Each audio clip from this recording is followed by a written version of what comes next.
Hello, my food mood friends. Welcome back. Chandra Zas, Zen Odyssey.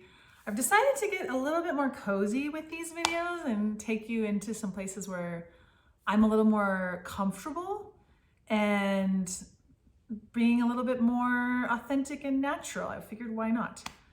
Did I even say food and mood body mind coaching? Chandra Zas, Zen Odyssey. Here we are in one of my favorite chairs. It's actually my dad's old chair. I miss him. And put a big fur over it, and it's like right next to this big beautiful window with a view of the park and the trees. So I spend a lot of time here. It's one of my favorite places, and so I thought I'd bring you here. You can see my house in the background. I'm not sure exactly how clean it is, but it's all good. So I've been sitting in this chair also writing my book. I've been writing this book and I'm loving it. And one of the things that's coming from this book I want to share with you. It's called, I'm calling it IEMS, Internal Emotional Management System. Welcome!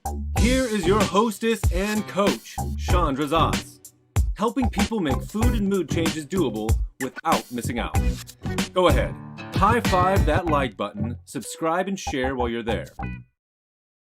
So, as I've been writing this book, I'm basically like really sharing the foundational components of my program of food and mood, of how I think about it and the stories that led me to really believing and living this way. And as I've been writing this book and really putting together different stories, this acronym came to me, IEMS, and it stands for Internal Emotional Management System.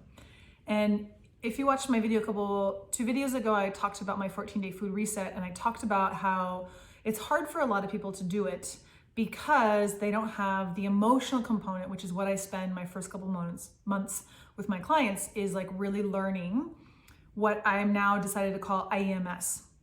And it's a way to be in relationship to our emotions, because what most of us do by default is we have a hard emotion and our brain is evolved to avoid pain, including emotional pain. And so our default is to like push it away, suppress it, avoid it, ignore it. And then we're also, by our families and our culture, we're told if you're sad, go get some ice cream, celebrate, have some cake. Like, what do we do with emotions? We most often eat them. And then, when or drink them or smoke them, or we do things that harm our health, that have net negative effects, and we're doing them because of the emotions inside of us. And so we're trying to not feel uncomfortable. We're trying not to feel sad. We're trying not to feel hurt or embarrassed or lonely, or all of these really human emotions that we feel regularly. They happen for us all the time. And even this idea, there's another part of this that I am going to bring into play, which is IBMS, Internal Brain Management System. So learning how to deal with our emotions is like two-angled. One is how do we respond, and we take it out of unconscious and we change it to a conscious place, to our hard, challenging emotions. And also, how do we catch and become aware of what thoughts and stories and what we're making events in our life, or what someone says, or whatever happens, what we're making it mean in our brain. Because our brain is what's creating our emotions. So we can take it from two angles. So we can discover which thoughts we're thinking, and we can evaluate, are they serving us? Is it useful? And we also can be in relationship to those emotions arising. Hello, my friend. How are you? I'm in the Dead Sea, floating in the water. Go ahead and like and share and follow so we can keep in touch. We kind of like unconsciously by default think that we should be happy 80% of the time. And so there creates all of this tension and stress in our body when we're not happy most of the time. And so then we're in this like kind of this conflict internally, and then we're eating or drinking or scrolling, or what my coaching teacher calls buffering, I like to call it the escape buttons. We're hitting the escape buttons, like, ooh, I feel uncomfortable. What can I do? What can I grab? What can I consume to have that dopamine hit, to escape this emotional discomfort? But then it costs our health. It affects our relationship. It affects, even you think about the bucket list of how do you want to spend your time? Is it overeating and watching the TV and scrolling? Like, is that how we really want to live our life? If we really zoom out and we talk to ourselves, we don't really want to live that way. Like, there's a lot of bigger, better things. But in order to do those bigger, better things and even increase our quality of life, change our food habits, we have to have tools to actually deal with and face our hard negative emotions. So that is really like what I teach in the beginning part of my program is this IEMS and IBMS, is like, how do we internally manage both our emotions and our responses to our emotions and also our brain. And having these tools is, it's life-changing. A lot of my clients, they say like, why does nobody teach us this in elementary school? Why does nobody teach us this, when we're kids? Because it's very simple and most of us are just not aware of it. And we just don't realize that we have choices. We have choices of how we respond to our emotion. It feels like we don't because we're unconscious or we're unaware of what we're doing and we're unaware of our choices.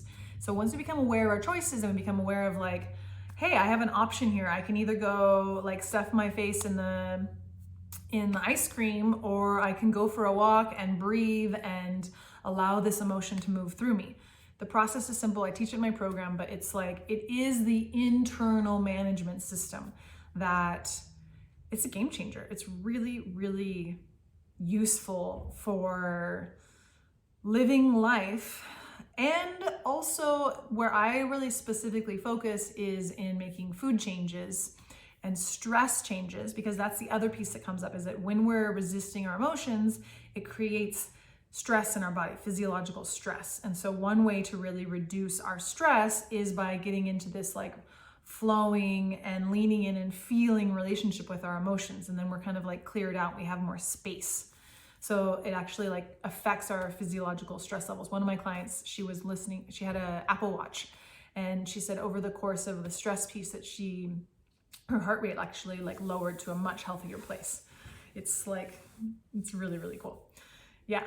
So anything else I wanted to say on that? I guess the only other piece is it's not about life being happy and good, because the more we accept that life is 50-50 and like life is going to be hard and there's going to be moments and there's going to be uncomfortable emotions, but the more we can step into a conscious relationship with that parts of our life, and we can tell our brain that nothing's going to horribly wrong. We have tools to actually internally manage our human experience.